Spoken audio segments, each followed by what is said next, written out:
Então, continuando a aula, agora eu parei em psicose. Então, psicose nada mais é do que a loucura, tá? Ela se caracteriza por uma intensa fuga da realidade, ok? Ela pode ser classificada de 3 formas: pela manifestação, quando a pessoa manifesta, pelo aspecto neurofisiológico, quando ela nasce, enfim, ela já tem a loucura desde sempre, e pela intensidade, como que é essa psicose, como que é essa loucura, a que nível. A manifestação, ela se divide em 2 tipos: a esquizofrenia e o transtorno de afeto bipolar. A esquizofrenia tem um aspecto principal como a fuga da realidade, né? Então, ele vai ter mania de perseguição, alucinações, né? Ela é dividida, ela tem as suas subdivisões, né? Em esquizofrenia paranoide, a desorganizada, a simples, a catatônia e a indiferenciada. O transtorno de afeto bipolar é onde a pessoa tem muitos picos de humor, tá? Em pouco espaço de tempo. Então, ela muda o humor, assim, de uma maneira muito brusca, né? Para o lado da depressão ou da mania. Da depressão, quando ela tá na depressão, ela vai desenvolver a distimia e a disforia. Pesquisem o que é distimia e disforia. E quando ela tá na mania, vocês vão pesquisar o que é euforia e o que é a eutimia. Vou marcar para na próxima aula cobrar de vocês, ok? Então, esse doente, ele vai desenvolver mudanças de humor constantes, sendo perigoso essas fases de mania, né? E que ele pode levar, e de suicídio também, que ele pode levar ao suicídio. Ele pode chegar no fundo do poço, que é o suicídio, e não tem volta, né? Uma vez que ele consegue, né?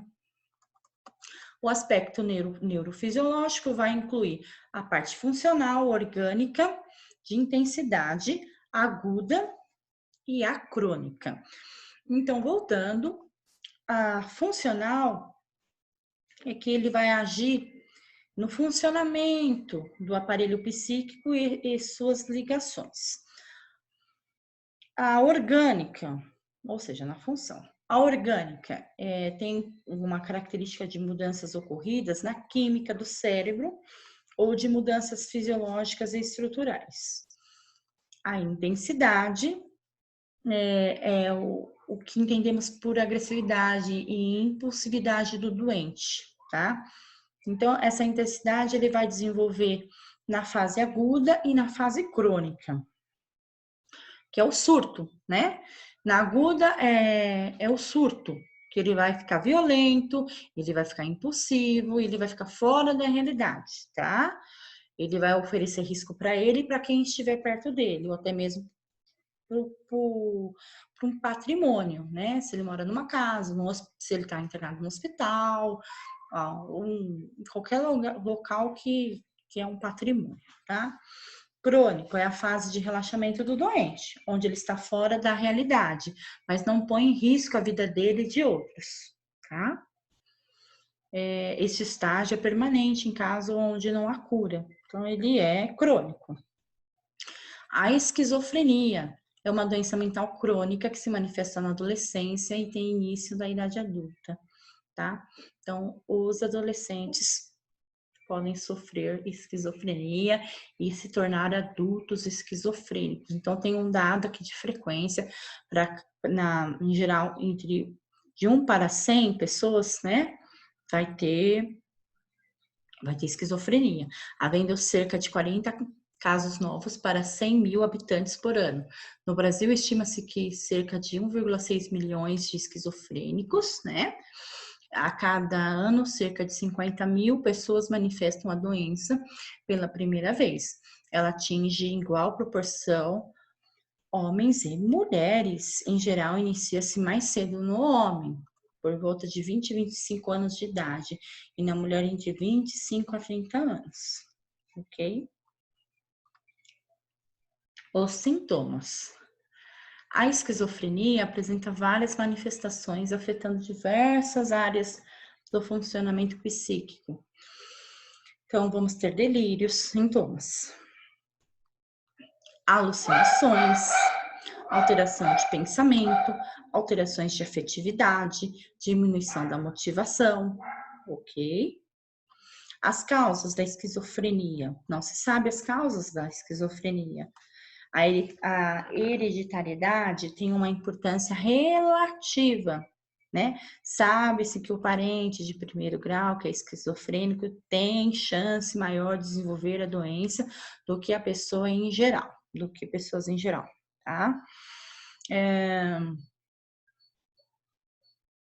Não se sabe se tem um modo de transmissão genética e como é. Então, é uma doença desconhecida na questão de causas, tá? Existem estudos feitos com métodos modernos de imagem, como tomografia, né, e ressonância, onde vai aparecer alterações cerebrais. São pequenas, mas aparece, tá? Diminui o tamanho, né, do cérebro em algumas áreas. As alterações bioquímicas dos neurotransmissores cerebrais, particularmente da dopamina, parecem estar implicados na doença. Então, parece, não se tem uma certeza. Quando a dopamina diminui, a pessoa pode desenvolver a esquizofrenia, mas não é nada certo, tá? Tudo em estudo. Diagnóstico é feito pelo especialista, não há nenhum tipo de exame laboratorial, tá? Que permita o diagnóstico da doença, ok? Muitas vezes o clínico solicita exames, mas estes servem apenas para excluir outras doenças semelhantes à esquizofrenia. O tratamento é medicamentoso e psicossocial, tá? E ficar atento às recaídas desse indivíduo. Ele pode entrar na fase aguda, depois ir para a crônica, da crônica voltar para aguda, enfim. Esse indivíduo ele tem que se submeter a avaliações periódicas, né? O médico não pode relaxar. Precisa de terapia ocupacional, né? Para saber lidar com as dificuldades do dia a dia. E eles podem estar inseridos, sim, na sociedade, até em condições de, no caso da esquizofrenia, quando está crônico e ele está tomando medicação, ele pode trabalhar, ele pode estar sujeito ao nosso meio tranquilamente. Tudo depende de como vai ser a reação dele ao tratamento e da família como um apoio, tá?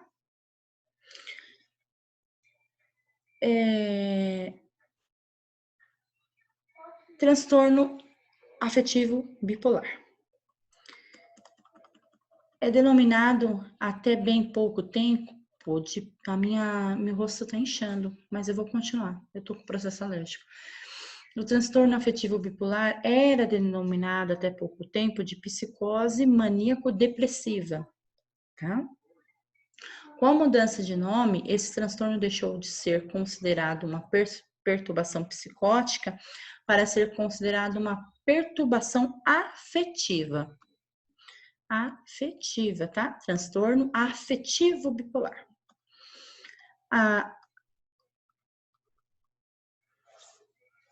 Bom, então uma perturbação psicótica para ser considerada uma perturbação afetiva, o indivíduo ele vai ter que estar na fase de depressão, tá? Então, uma pessoa que tenha uma fase depressiva recebe o diagnóstico de depressão e 10 anos depois apresenta um diagnóstico maníaco e tem, na verdade, o transtorno bipolar. Mas até que a mania surgisse, não era possível conhecer um diagnóstico verdadeiro. O termo mania é popularmente entendido como tendência de fazer várias vezes a mesma coisa. Mania em psiquiatria significa um estado exaltado de humor que será descrito mais detalhadamente lá na frente, adiante. A depressão do transtorno bipolar é igual à depressão recorrente, que só se apresenta como depressão. Mas uma pessoa deprimida do transtorno bipolar não recebe o mesmo tratamento do paciente bipolar, tá?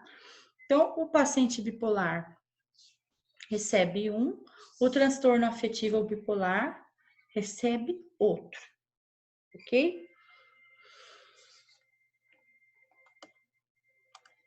É bem parecido com a depressão. A característica. A pessoa no início, né? O início pode ser na fase depressiva, como pela fase maníaca, só na mania, iniciando gradualmente ao longo das semanas, meses ou abruptamente em poucos dias, já com sintomas psicóticos, ou que muitas vezes confunde com síndrome psicóticas, além dos quadros depressivos e maníacos. Há também quadros mistos, sintomas depressivos simultâneos ou maníacos. E muitas vezes confunde o médico retardando o diagnóstico da fase em atividade. É muito complicado para o médico separar, né, o sintoma do depressivo, do maníaco depressivo, é difícil para ele. E o paciente também pode estar desenvolvendo os dois. Tipos. Aceita-se a divisão do transtorno afetivo bipolar em dois tipos, tipo 1 e tipo 2. O tipo 1 é a forma clássica em que o paciente apresenta os episódios de mania, alternando com os depressivos.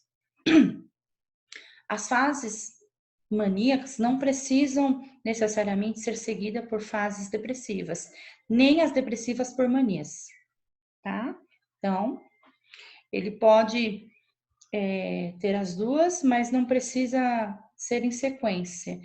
Primeiro eu vou ter a mania, depois a depressiva, ou as duas juntas ao mesmo tempo, tá? Pode ser alternado. E na 2, caracteriza por não apresentar episódios de mania, mas de hipomania com depressão. Então, a pessoa vai ter hipo. Hipo é pouco ou é muito? Hipo é pouco, né? Então, vai ter pouca mania com depressão. Fase maníaca. Essa fase é complicada. Tipicamente leva 1 a 2 semanas para começar e quando não tratado, quando não tratado pode durar meses. O estado de humor está elevado, podendo isso significar uma alegria contagiante ou uma irritação agressiva, né? Junto a essa elevação, encontra-se alguns outros sintomas, como elevação da autoestima, sentimentos de grandiosidade, podendo chegar à manifestação delirante de grandeza, considerando-se uma pessoa especial, dotada de poderes e de capacidades únicas, como telepáticas, por exemplo. Aumento da atividade motora, apresentando grande vigor físico, tá?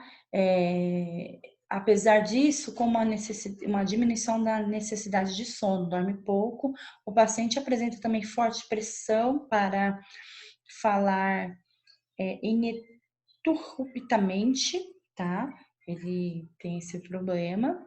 E as ideias correm rapidamente, a ponto de não concluir o que começou e ficar sempre emendando uma ideia não concluída e outra sucessivamente. Isto denominamos de fuga de ideia. Então, começa um assunto, não termina, já começa outro e não tem muito discernimento no que está falando. Aumento do interesse de atividade sexual, né? Então eles gostam da prática sexual bastante. Perda da consciência, respeito de sua própria condição patológica, tornando-se uma pessoa socialmente inconveniente ou insuportável. Tá? Essa fase é bem complicada. Então, aqui quando fala da questão da autoestima, dos sentimentos de grandiosidade, tá? O paciente, ele pode achar que é o Superman, que ele tem poderes. Então, ele pula de um andar para o outro, ou de uma altura, uma altura grande, vai um sobrado que está em construção, pula da escada e se joga, porque ele acha que tem superpoderes, e aí vai criar asa e vai se esborrachar.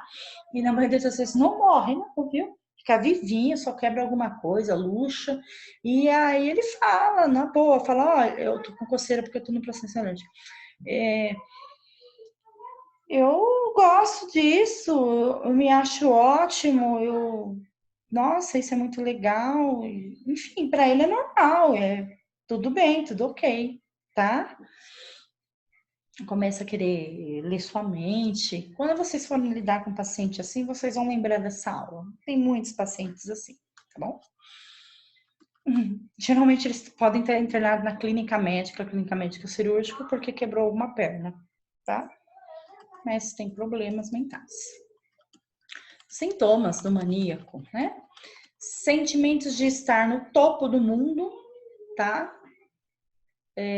Nem mesmo com notícias de tragédias ou coisas horríveis que está ligada a ele mesmo, não abala o humor dele. Para ele tá tudo bom. Sentimento de grandeza, né? Ele acha que ele é uma pessoa escolhida por Deus, que ele é uma celebridade, e ele tem convicção disso. Ele se sente invencível, né? Ele tem hiperatividade, o senso de perigo dele também é pouco, tá nem aí. O comportamento sexual fica excessivamente desinibido e até mesmo promíscuo, tá? O comportamento sexual, já falei, né? Sim, ele pode também ter vários parceiros. Os pensamentos correm de forma incontrolável, tá? Falam sem parar e começam uma ideia e não termina, não conclui, começa outro assunto, uma coisa de doido mesmo, tá? A maneira de falar geralmente se dá em tom de voz elevado, falam alto, cantar é um gesto frequente nesses pacientes, eles cantam muito. Eu gosto de cantar bem alto. A necessidade de sono nessa fase é menor, dormem menos. Mesmo estando alegre, as explosões de raiva podem acontecer tranquilamente, tá? Vamos falar um pouquinho da fase depressiva?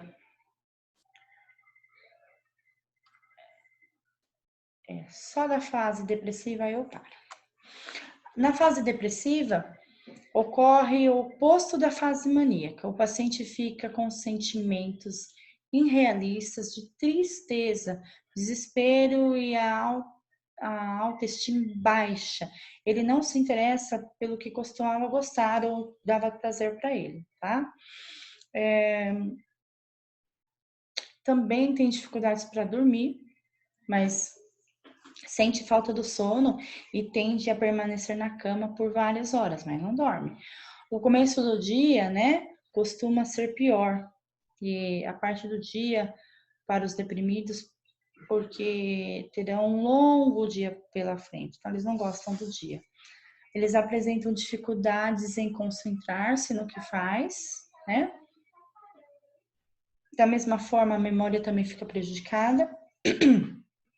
E os pensamentos ficam negativos, eles pensam sempre em morte, em doença, o apetite também fica inibido e haverá perda de peso significativo. O tratamento é uma medicação, né, que se chama lítio. Nós vamos pesquisar, ainda vou pedir pesquisa para vocês de medicações, tá? Vai melhorar a maioria dos casos o lítio.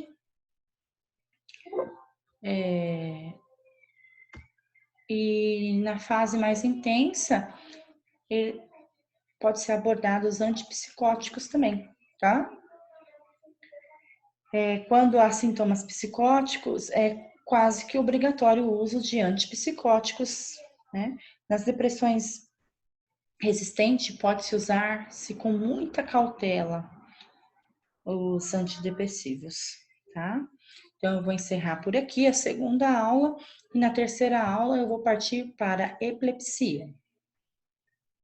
Deixa eu encerrar essa aula. Ok? Até a próxima.